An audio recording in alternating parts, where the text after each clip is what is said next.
আমি সব সময় শুধু একটাই কথা ভাবতেছি, কি করলে আমার আল্লাহকে আমি খুশি করতে পারবো। লোকজন অনেকে আমার সাথে দেখা করতে আসছেন, অনেকে ভালোবাসা দিছেন।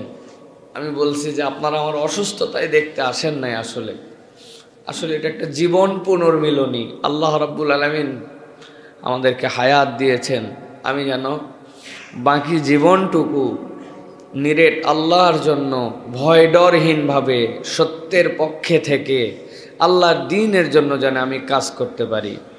আর এইরকম 100 মাইল বেগে মারার পরে, সামনে পিছনে মুচড়ানোর পরে আল্লাহ রাব্বুল আলামিন এই যে 6টা মানুষকে নিখুঁত করে বের করছেন, ওইখানকার মানুষরা আসছে যে ভাই লাশ কয়টা বের করা হয়েছে আর কয়টা বের করা হয়নি। আমার গাড়ি স্বাভাবিকভাবে আছে, সেখানে আমি একটা ওভারটেক করতে চাইলাম, সে অবস্থায় একটা বাস ওভারটেকের সুযোগ না দিয়ে হালকা চাপ দিল। ও আস্তে করে বাম পাশে এসে চিন্তা করলো যে আসলে আমার সেন্স ছিল না, অজ্ঞান হয়ে গিয়েছিলাম। পরবর্তীতে আমার কাছে যে ড্যাশ ক্যামের ভিডিও আছে, আমার কাছে সামনের ভিডিও পেছনের ভিডিও সব আমার কাছে আছে। তো সেইটাতে তখন দেখছি যে আমি ঘুমাই নাই, আসলে আমি তোর সাথে কথা বলছিলাম। বাম পাশে গাড়িটা আস্তে করে আসলো, আসার পরে ওকে আমি বললাম এইটা কেমনে কি করলা? ও বলছে দেখছেন কেমনে আমাকে ডান থেকে চাপ দিল। আমি বললাম আস্তে যাও, সামনের গাড়ি পার হোক, এরপরে আমরা পার হয়ে যাব। এই যে সামনের গাড়ি যাও পার হয়ে যাব, আমার গাড়ি তখন 0 মাইলেজ, রাস্তার বাম পাশে আমার গাড়ি দাঁড়িয়ে আছে ওভারটেকের জন্য মহাসড়কে, এক্সপ্রেসওয়েতে। ইতিমধ্যেই 4-5 সেকেন্ডের মধ্যে 100-120 মাইল বেগে, কিলোমিটার বেগে পেছন থেকে এসে ধাম করে মেরে দিল। গাড়ি লেগে সামনের বাসের নিচে ঢুকে গেছে।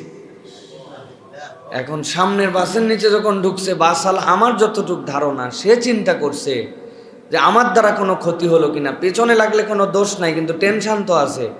সে তখন গাড়ির টান দিয়ে বের হয়ে চলে গেছে। আমার গাড়ির ডান পাশটা তখন ভেতরে ঢুকা, এই অবস্থায় বের হয়ে যাওয়ার পর গাড়ি উঁচু হয়ে আবার বসে গেছে, বসে বাম পাশে লেগে বাড়ি খাইছে।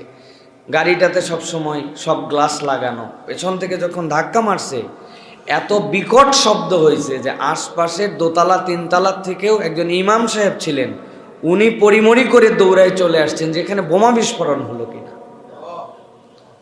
আমার ছোট 3টা সন্তান, আপনারা কথার ছলে জানেন আমি আমার মেয়েদেরকে নিয়ে আনন্দিত, আল্লাহর দেওয়া নিয়ামত মনে করি আমার জীবনে। তারা মধ্যে 3 জনই শুয়েছিল, আর পেছনে আমার ওয়াইফ ছিল। ময়মনসিংহের দিকে 2 দিনের মাহফিল, এরা তো আমাকে পায় না সেভাবে, তো এই জন্য বলছে যে 2 দিনের সফর, চলো আমরা সাথে যাব। তো মাহফিল আলাদের বাড়িতে গেলে আমরা গেলে স্বাভাবিক, কিন্তু ফ্যামিলি নিয়ে গেলে অনেক বিষয় থাকে। কিন্তু মহব্বতের কিছু মানুষ আছেন যাদেরকে আগে বলছি, ওনারা খুশি। সেখান থেকে সফর করে আমরা আসতেছি। এই 3 বাচ্চার রবিবারে স্কুল, মা মধ্যে শোয়াইতে পিছনে বসছে। আমরা এখনও হিসাব মিলাতে পারি নাই। গাড়িটার আপনারা যে ভিডিও দেখছেন, ছবি দেখছেন আপনারা 60%, মূল গাড়ি দেখলে আপনি এখনো 100% দেখতে পান নাই যে গাড়িটার কি হয়েছে। কিন্তু আল্লাহ রাব্বুল আলামিন কিভাবে কেমনে রক্ষা করলেন, এই জন্যই আল্লাহর একটা নাম হচ্ছে ইন্নাল্লাহ আলা কুল্লি শাইইন কাদির। আল্লাহ যা ইচ্ছা তাই করতে পারেন, এটার নজির আমি নিজের চোখে দেখছি। বাথরুম থেকে বেরিয়েছে অজু করার পরে হাত এরকম করে, আমরা কনুয়ের পানি থাকে না, এই পানি আমাদের এক পরিচিত বাথরুমের সামনে পড়ে গেছে, অল্প একটু কনুয়ের পানি, নিজের পানি নিজে ফেলে খেয়াল করে নাই, মুছছে, পা মুছে সামনে গেছে, পিছলায় পড়ে গেছে। পিছলায় পড়ে এই নখ 3টা ভাঙছে, আর এই পিছনের এই হাড্ডি ভাঙছে। 1 বছর পঙ্গু হাসপাতালে, নিজের অজুর 3 ফোঁটা পানির নিজের বাড়িতে পিছলায় পড়ে। আর এইরকম 100 মাইল বেগে মারার পরে, সামনে পিছনে মুচড়ানোর পরে আল্লাহ রাব্বুল আলামিন এই যে 6টা মানুষকে নিখুঁত করে বের করছেন, ওইখানকার মানুষরা আসছে যে ভাই লাশ কয়টা বের করা হয়েছে আর কয়টা বের করা হয়নি। তখন দোকানদাররা বলতেছে লাশ কোথায়, এই যে ইনারাই তো ভিতরে ছিল, উনারা মাথায় হাত দিয়ে বসে পড়ছে। আল্লাহ রাব্বুল আলামিন যে দয়া করছেন, এটা আসলে আমি সব সময় শুধু একটাই কথা ভাবতেছি, কি করলে আমার আল্লাহকে আমি খুশি করতে পারবো। লোকজন অনেকে আমার সাথে দেখা করতে আসছেন, অনেকে ভালোবাসা দিছেন।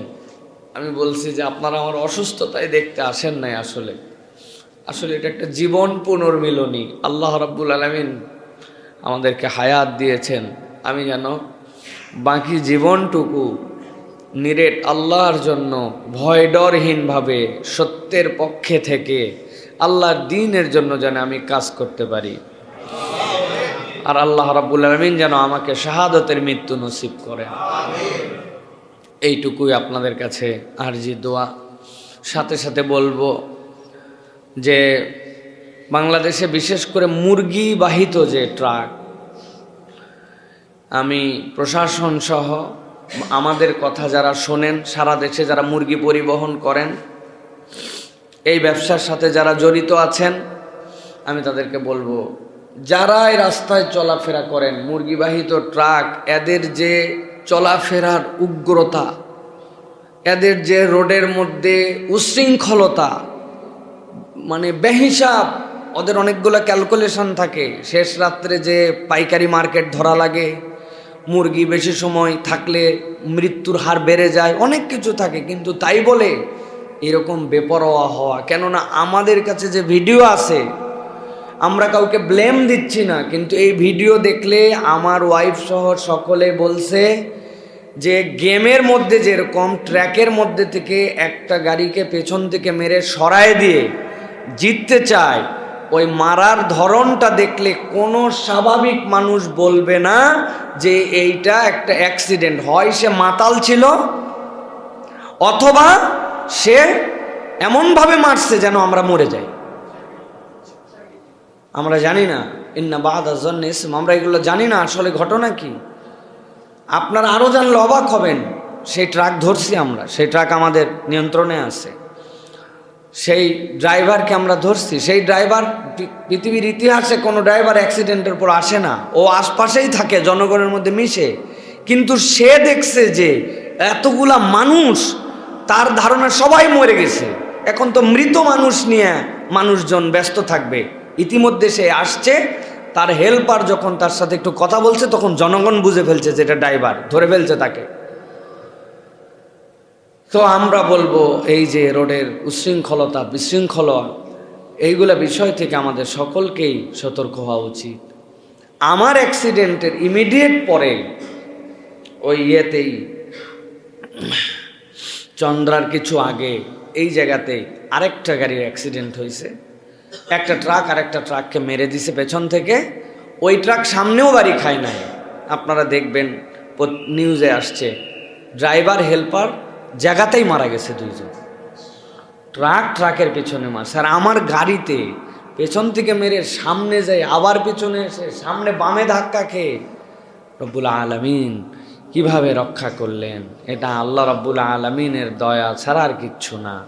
আর আমি আবারও আপনাদের প্রতি কৃতজ্ঞতা জানাচ্ছি। কত মানুষ, কতভাবে, আমি কি এমন ক্ষুদ্র মানুষ, এমন রাজনৈতিক ব্যক্তিত্ব, ওলামায়ে কেরাম, পীর সাহেবগণ, আলহামদুলিল্লাহ, আমি মানে আপনাদের কাছে নাম বললে আপনারা শিহরিত হয়ে যাবেন। এই মানুষেরা আমাদের খোঁজ খবর নিয়েছেন, দোয়া করেছেন, উপর থেকে নিচ পর্যন্ত।